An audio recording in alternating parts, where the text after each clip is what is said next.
Baltimore and the rest of the DMV sports area, what a day for y'all. I mean, what a day for everybody right here.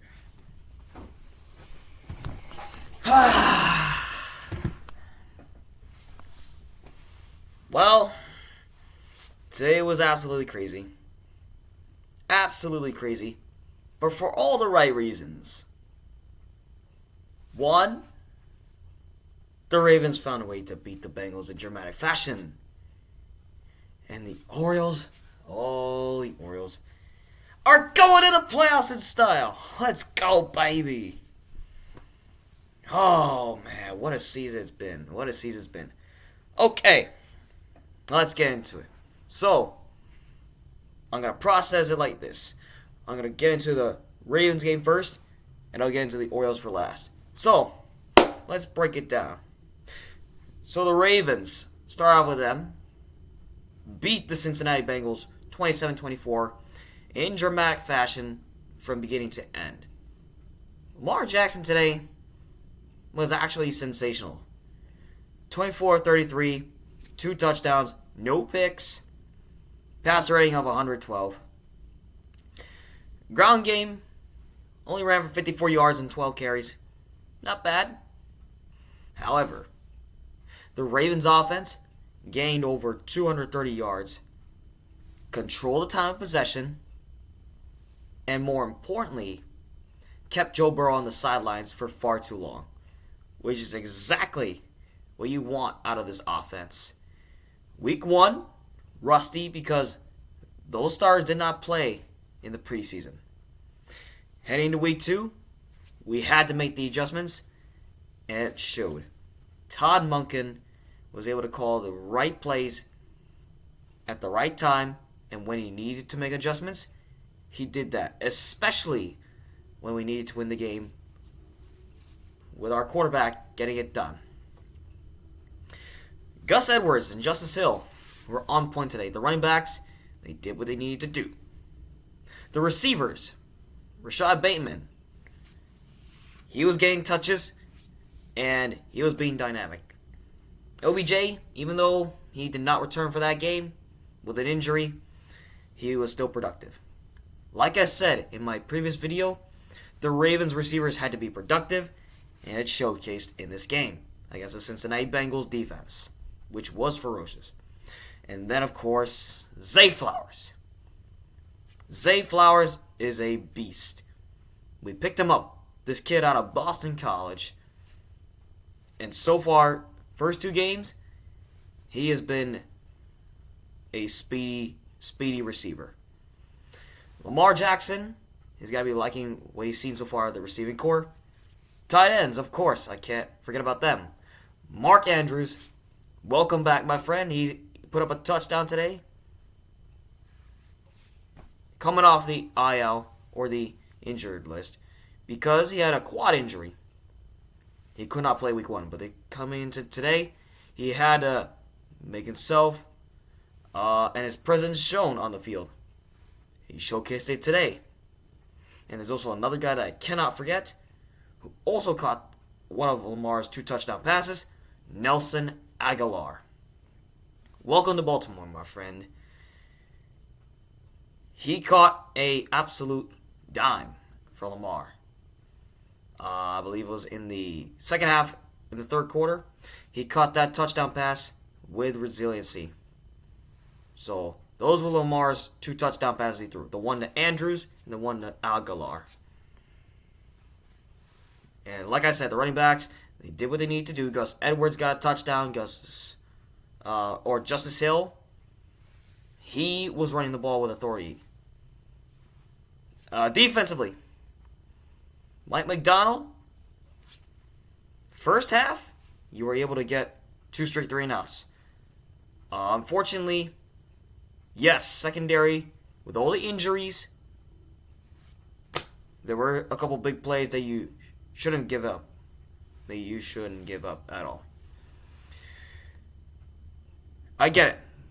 Marcus Williams and Marlon Humphrey mean a lot to the secondary. But until those guys can come back, everyone else has to step up. The pass rush did get to Joe Burrow at times when they needed to, and only hold down the Bengals to 24 points. This was an offense last week that struggled, absolutely struggled last week against the Cleveland Browns. Today, they had to make adjustments too. Joe Burrow, on the other hand, he did what he needed to do, but unfortunately did not get enough time of possession at all because the Ravens defense was able to make stops left and right. Even though they did give up 24 points, they were able to let the offense do their job and,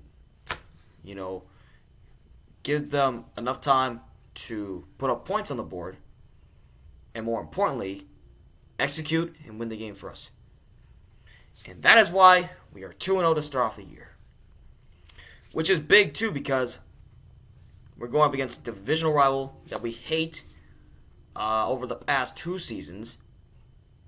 And now we start off 1-0 not only against the division, we start off 1-0 in the AFC North and 2-0 for the year. Going into week 3 against the Colts, should be a decent game against them. I mean, who knows? This should be a competitive game no matter what. But until now, I'll save my pregame thoughts for later. That's for another video. But today, I'm going to celebrate this win with pride. Lamar Jackson, great job today making the adjustments. I wish we could score more points, though, because it's 18 games.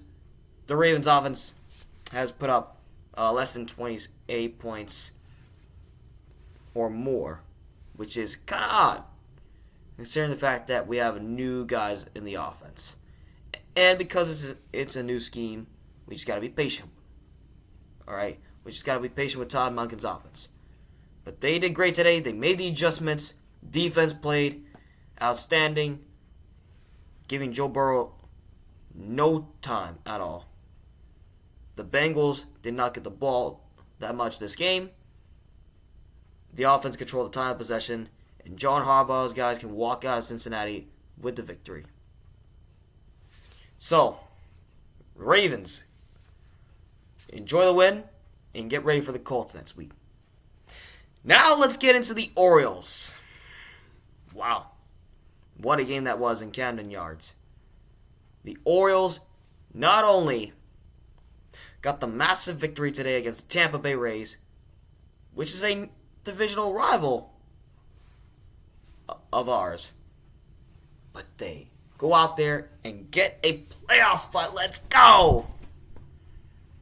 They get a playoff spot because of the Texas Rangers losing to the Cleveland Guardians 9-2 in Cleveland, which technically gets the Rays and the Orioles in the playoffs at the same time. But in the end, in 11 innings, Baltimore was able to walk off Tampa Bay 5-4 in 11 innings. This just shows you how resilient these group of guys really is. Next man rotation in the bullpen is extraordinary. A 6-man rotation is something that I have never seen before in a bullpen. I usually see a much more healthy bullpen when it comes to the regular season and the postseason at the same time. But with all these guys getting injured, some guys going to the minor leagues to get a rehab assessment, we just stick with 6 guys. This group of pitchers, they have been absolutely resilient throughout the course of the season. This young group of first and second year players in the batting lineup, they showcase why they are the best team in the American League thus far, and that they do not want Tampa Bay to steal their throne. Start off with Adley Rutschman, the captain, the leader of this team, who's going to be an Oriole for life. buddy, you continue to do what you've been doing all year. You continue to provide the leadership for this crew. And more importantly, you are my favorite player of the team overall.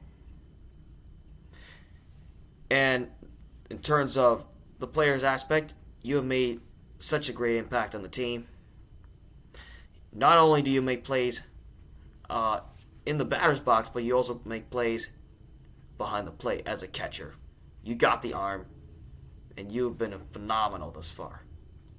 Gunnar Henderson, you may be the Rookie of the Year for the American League. Based on how you played and the speed you have as a base runner is just awesome. No matter what, you can get AL Rookie of the Year. You're definitely in the conversation. You definitely deserve it. Brandon Hyde, you can be Manager of the Year for the American League. You've taken this team to another level. You coached this team to the next level. You provided them with so much motivation that they can win ball games. In 2021, that was a garbage year. You lost 110 games. 2022 was an improvement year. You did not make the playoffs, but you finished on a positive note. And then this year, the energy's high, the excitement is high, and your confidence should be raising high too. Because you guys, here you are, in the postseason for the first time since 2016.